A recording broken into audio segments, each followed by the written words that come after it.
नमस्कार मंडळी, मी प्रिया प्लीज चॅनलचं स्वागत आहे. आणि मी आलेले आहे आमच्या आज गावी, म्हणजे सासरी आलेले आहे. आणि सकाळचा स्वयंपाक वगैरे नाश्ता कसा चालू आहे ते तुम्हाला मी दाखवते. बघा आता इकडे बघा, मटकीची भाजी करायची आहे म्हणून फोडणीच काम चालू आहे. कांदा टोमॅटो वगैरे भाजायचं चालू आहे. आणि इकडे बघा, मुलांसाठी भेंडी केलेली आहे मी. आणि इकडे नाश्त्याला पोहे करणार आहे. इथं मटकी ठेवलेली आहे, अशी तयारी आहे. बघा, ओट्यावर कटिंग करायचं काम चालू आहे. यामध्ये कांदा टोमॅटो छान भाजलेले आहे, कढीपत्त्याची फोडणी दिलेली आहे आपण इकडे. त्यामध्ये आता आलं लसूण घालणार आहे आपण, थोडंसं आलं लसूण.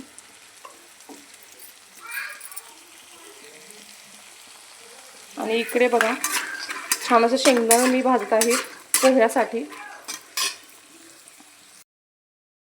आणि गावाकडे सकाळचं रुटीन बघा, स्वयंपाकाला लगेच सुरुवात केलेली आहे. नाश्त्यापासून नाश्ता आणि भाजी सोबतच बनवत आहे मी.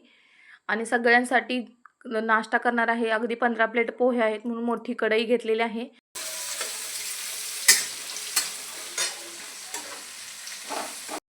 आणि इकडे बघा, नाश्ता आहे बनवून झालेला आहे. मुलांसाठी कमी तिखट पोहे आणि सगळ्यांसाठी तिखट असे पोहे केलेले आहे. तिथे प्लेटा भरून ठेवलेल्या आहे, सगळ्यांमध्ये चमचे घालायचं काम चाललेलं आहे. आणि अशा पद्धतीने नाश्ता केलेला आहे सगळ्यांसाठी पोह्याचा. मंडळी बघा, सगळ्यांसाठी मी नाश्ता करून ठेवलेला आहे. आता पहिल्यांदा मुलांना नाश्ता देणार आहे. आता मी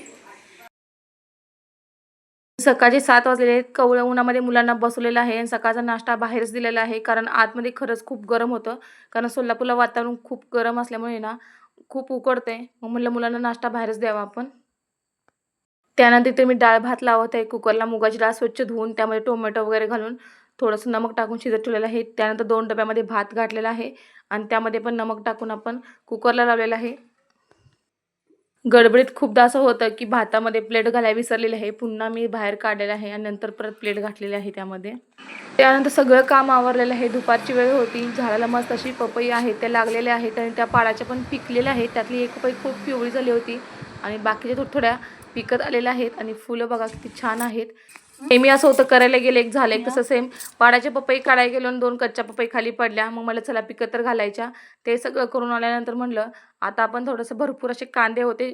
आता शेतात सगळ्यांच्या कांदे निघलेले असतील, त्यामुळे कांदा भरपूर प्रमाणात उपलब्ध आहे आणि कमी दरामध्ये पण आहे. आणि देशी कांदा घरी जास्त असल्यामुळे म्हणलं चला याचे थोडेसे वाळवण्याचा प्रकार बघूया. आधी कांद्याचे पालं काढून स्वच्छ धुतलेलं आहे, त्यानंतर खिसलेलं आहे बघू शकता इथे. आणि खिसल्यानंतर लगेच आहे असा उन्हामध्ये टाकलेला आहे. उन्हामध्ये कडक उन्हामध्ये टाकला की कांदा लगेच सुकतो, रात्रीपर्यंत लगेच सुकून जाईल. आणि हा कांदा आहे ते आपण भाजीला पण वापरू शकतो किंवा बिर्याणीमध्ये मस्त असं वरून तळून टाकू शकतो किंवा चिप्स वगैरे करताना तुम्ही याची पावडर पण बनवू शकता. म्हणून म्हणलं मी गावाकडून नेहमीप्रमाणेच कांदा आहे ते वाळवून घेऊन जायचं. कांदा खिसताना अगदी कमी वाटला, पण उन्हात घालताना समजलं की असं सेपरेट सेपरेट घातलं कांदा जास्त बसतो. त्यामुळे दुसरंही कापड आहे, म्हणजे ओढणी आहे ती टाकलेली आहे आणि त्यावर कांदा आहे ते पसरायचं काम चालू आहे. असं कांदा जर न्यायचं म्हटलं तर खूप सारं, 1 क्रेटभर कांदा न्यायचं म्हटलं तर खरंच आपल्याला जागा पण जास्त जाते आणि ओझं पण जास्त होतं. असा कांदा सुकवून नेला की कमी जागेमध्ये कमी वेटमध्ये पण जातो.